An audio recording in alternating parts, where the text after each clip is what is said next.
The current state of safety and security on the Rhodes University campus has been a cause of concern among students. This is due to the increase in criminal activities that have been taking place on campus and in nearby campus areas. We spoke to the head of campus protection, Mr. Towers Naidu, who explained the security structure on campus. Well, if you look at security in terms of crime-wise, there has been an increase, but it depends on the type of crime that has increased. In order for me to act as to what students in terms of state itself, right?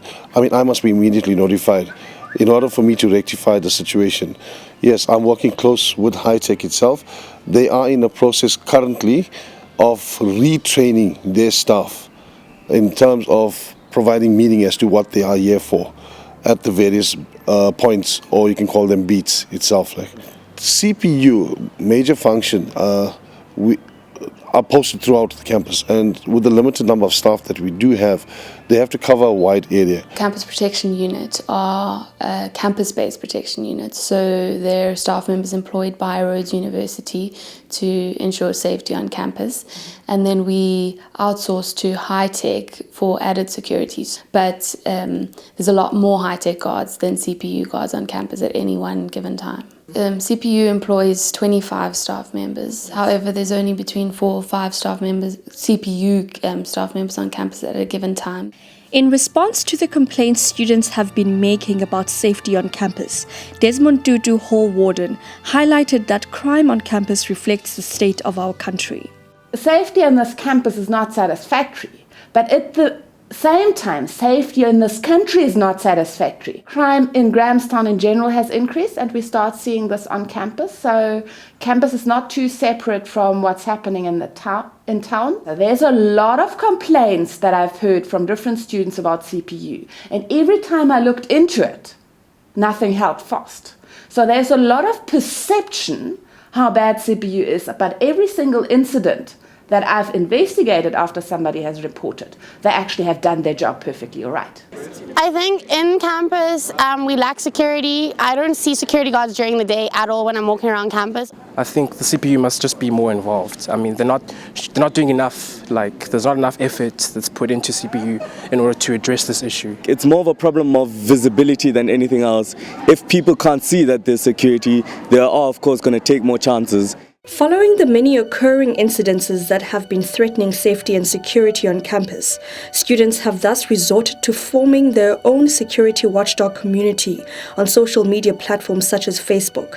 The site called Rhodes Watch was started a couple of weeks ago as an urgent response and solution to informing students about the various targeted spots on campus, and also to collect evidence for the police to prove that crime is a serious problem in Grahamstown. So I started the Rhodes Watch page because I'd noticed that on the Rhodes SRC page, a lot of students were posting about crime-related incidents just off campus, people getting harassed, getting mugged themselves, or just attempted mugging, stuff like that, basically just getting harassed on the way to the shops. When I noticed that this was happening more and more often, I thought, this is warranting its own space to be spoken about. According to the SRC Residence Councillor, the safety of students on campus is one of the university's main priorities. It's in everyone's best interest that students are safe on campus.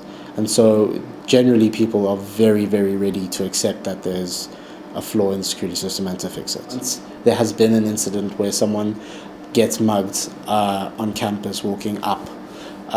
It then becomes quite nerve-wracking for everyone walking up, me included. It's not enough just to have a couple of guards, standing there looking pretty. As I say, that does do something, but it doesn't do enough. I, for one, have felt less and less safe. I'm in third year now, and in my first year, I wouldn't have thought of such issues, but now it's really a daily concern walking off campus. We must be very clear on this one. That's impossible to get 100% security. Everybody has to play their part. We need to look into, do we have the right security measures, the right number of guards, the right number of panic buttons? Is there anything else that we need to do? But we definitely need safety conscious behavior on the part of everybody who is in need of protection. On paper, we have quite a safe campus because we have Hi-Tec and CPU. However, you get a lot of instances where students are robbed on campus. I have heard quite a few stories of muggings in places where you think it wouldn't happen, like the Blue Route and places where you think is safe, and yeah. If we talk about the most unexperienced first youth coming, would know the rule that you should be aware of your surroundings for your own security's sake. It's not the knowing, it's the how do we get people to actually do it. Regardless of all security measures put in place, crime and violence cannot be avoided on campus. A couple of months ago, a student was physically assaulted on campus, and according to witnesses, the CPU's response to the incident was highly disturbing, given the sensitive nature of the crime. We spoke to a witness to tell us more.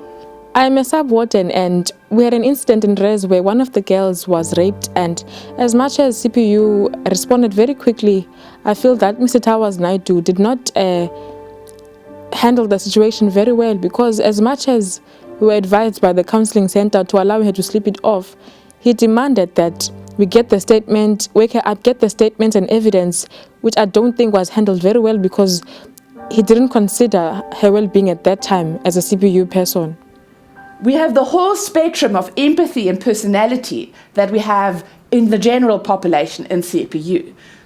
I don't think that these type of incidences necessarily relate to CPU.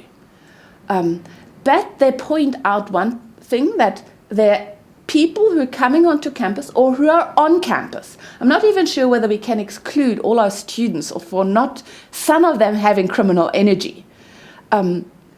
Who know what they're doing. It's not that we have completely unexperienced people who use violence. Part of the security issue on campus is also related to budget constraints. According to Naidu, there is not enough funding allocated to security personnel, and as a result, a proposal has been submitted to the university's management to request for more funding. It's not that there's a set CPU budget and when that runs out, there's nothing more that can be done. It's a case of when it's found that we need some extra resources, it's found which budget it needs to come out of. We are posted throughout the campus, and with the limited number of staff that we do have, they have to cover a wide area. That is why we rely on Hi-Tec, and Hi-Tec is more like on a perimeter patrols. Students need to be reporting any suspicious behaviour. Safety and security is obviously all our responsibility. We all live within Grahamstown. It's our community. So with regards to campus protection and safety and security here, as well as that of our students in town, it's all of our responsibility. We need to work with the SAPS, with Hi-Tec, and if you see anything that's suspicious, you need to report it because it's all of our problem. If a person wants to complain of an incident or so, it must be immediately brought so I can actually immediately attend and rectify the situation. Students do need to work together to help each other and help everybody stay safe. According to recent posts on various social media platforms, crime is still ongoing on campus. Despite the views of Mr. Naidu and Professor Shernak, students still feel that not enough is being done to solve this problem. Sisipho Skweyiya reporting.